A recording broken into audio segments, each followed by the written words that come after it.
Fella go for the ball, jump ball call. Fella was trying to call a 20-second timeout, but they couldn't read his lips. Had his arms pinned, and so he couldn't call timeout. That shot was missed so poorly that everybody just kind of ducked out of the way. Well, that's a foul. That's a foul. Or a pin. No, that's not a foul. That's a pin. That's a pin. You got that's that, a pin. You got that right. My mistake. Garnett wins. Garnett wins that tip easily. Now sets a pick for Marbury. Gets it right back from the top. Line drive shot, and Pippen had the rebound knocked away by Joe Smith.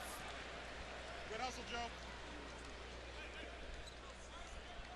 Rockets with a chance now to take the lead on this possession. Here comes pressure by the T-Wolves. But you can't pressure the Rockets when you have a point forward like Scotty.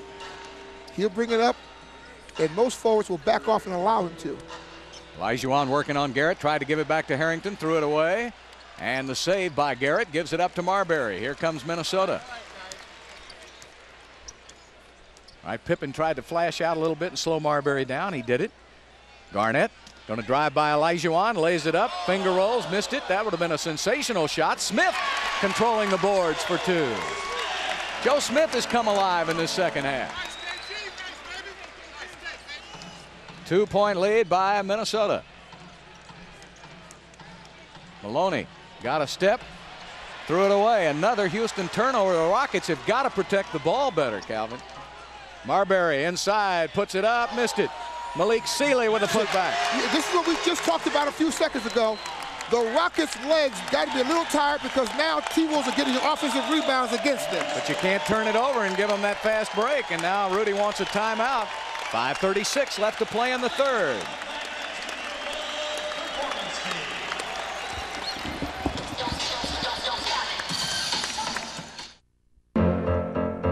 This is a 15-point game.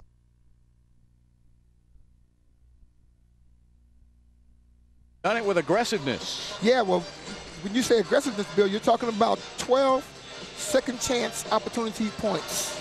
And Joe Smith has 3 offensive boards himself. Malik Sealy put that one back. That's what Calvin was talking about. Offensive rebounds. Minnesota out rebounding Houston 8-4. The T-Wolves have scored on 9 of their 12 second half possessions. What's that, 18 points? Yeah, that's a very good job. There's Othello now.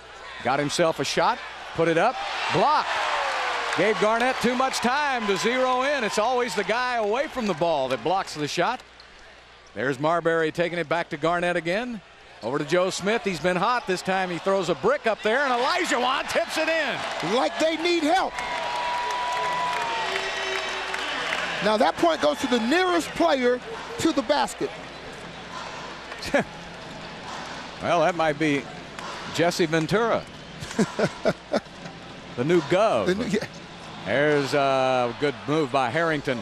Smith was trying to draw the offensive charge. Harrington with a good job. 17 points now for Othello.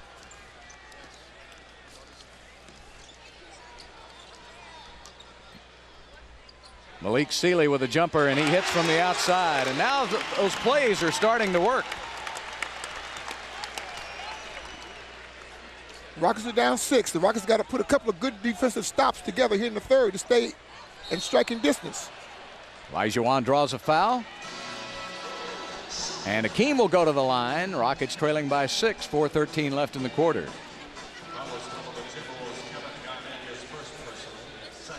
That's only the first personal on Garnett. Can you believe that?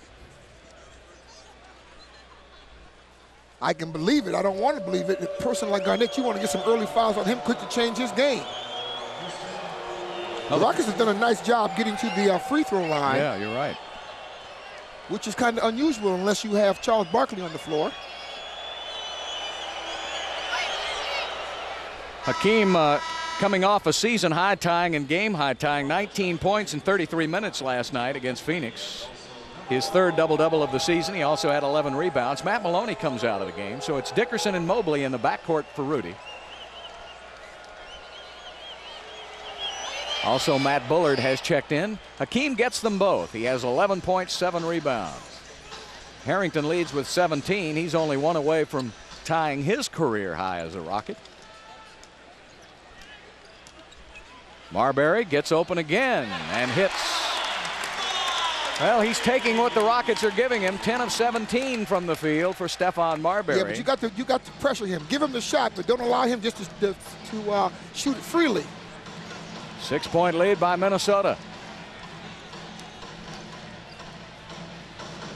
Bullard tried to give it away to Dickerson. Steal. Marbury in the open court takes on Mobley for 2. Largest lead of the game. Rudy needs a timeout. Rudy needs a timeout. Too many turnovers. That's leading to baskets. 16 turnovers by Houston, converted into 20 points by the T-Wolves. And that's the story right now with 3:33 left in the third. Too many turnovers leading to easy baskets. And some of the passes that the Rockets are trying to make, they're trying to make it in traffic. Here's Matt right here. He's out of position to score, so he's trying to give the ball up in traffic. They're easily receiving that pass and coming in for an easy layup. Marbury having a huge game now. Minnesota on a 12-4 run in the last 3:20 of the game, and Marbury with 25 points. And that's a new season high for Stephon Marbury. His career high is 38.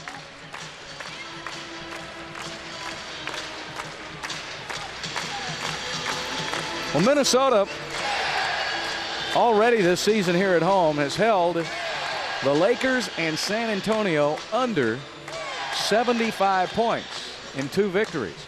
So they are a good defensive team. They feed off of turnovers, and they don't commit a lot. So they don't beat themselves, do they, Cal? Well, see, that's the key to any good basketball team, is to give yourself a chance to win. And when you don't have a lot of turnovers and when you don't allow a team to shoot good percentage, there's your basics to winning. And here's the fella right there that is building a nice franchise. Kevin McHale. Kevin, and he's from a winning tradition out of Boston. Well, I guess that front line with Larry Bird and Robert Parrish won 3 championships in Boston. Considered one of the best front lines of all time, huh? Well. They were good. They have to be up there with them. They were good. You had Dr. J and Moses Malone. And Bobby Jones. That was a pretty good line at Philadelphia. Often, when you start talking about the best of all time, there were a lot of stats they didn't keep in the early days in the NBA when they had the Wilts and the Elgin Baylors and Happy Hairston and front lines like that used to dominate. Now, you can tell I'm dating myself right now when I can talk about the pioneers of this game. You really are. You were around 12 years before me, so don't even try it. Some people back home thinking Happy Hairston's a cowboy hero or something. Here's Olajuwon to the middle for a hook shot and a foul on Garrett. That should be 5.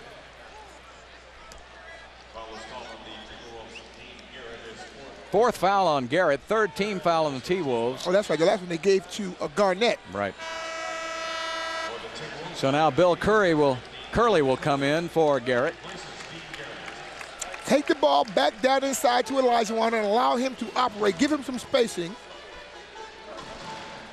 This is a key point of the game, isn't it, Calvin? You don't want to let Minnesota run off now to a double-digit lead before the 4th. Double team on Akeem. He lost the ball. They call him for traveling. Traveling on Olajuwon. But nevertheless, that's still a turnover. We talked about so much. That's 18 Houston turnovers. And it's still 3 minutes left here in the third. Marbury turns that corner again, gets an easy 15-footer. Now the Rockets are having some defensive breakdowns.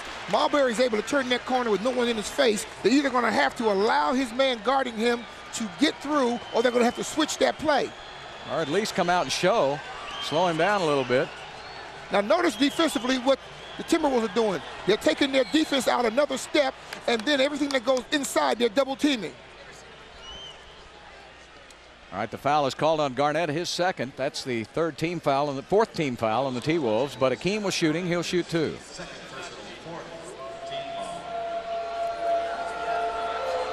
Akeem pleading his case. Now look how they extended their defense. They're 2-3 steps above the 3-point line. That makes it tough for the Rockets to run their offense, especially when their back is to the basket. So they get the ball inside. Everybody abandons their individual man, and they run to the ball. And I don't think they'd be able to do that if Barkley were here. Well, of course not, because number one, you get too many second chance shots with Barkley around the boards, and the fact that Barkley is sure-handed and he gets the ball off to the weak side so well, they'd have to play honest.